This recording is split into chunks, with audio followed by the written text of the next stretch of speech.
नाजरीन, काहना में जाली पुलिस मुकाबले की दरख्वास्त देना जुर्म बन गया। सादा कपड़ों में मलबूस पुलिस एहलकारों का मकतूल के भाई पर तशद्दुद, मुतासिरा नौजवान की रो रो कर दुहाइयां, आला हुकाम से नोटिस लेने का मुतालिबा।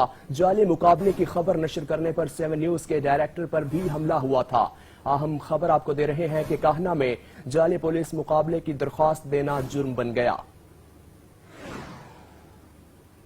सैशन कोर्ट गए हैं, सैशन कोर्ट अं दरखास्त दी साडे वकील का दफ्तर है हाई कोर्ट की बैक साइड से हाई कोर्ट अं वकील साहब के मथे लगन की उधर जा रहे हैं।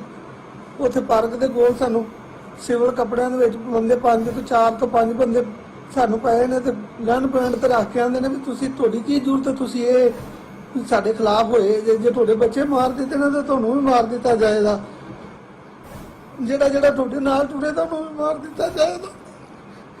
गरीब आदमी है जी, सानू सोच दिता जाए।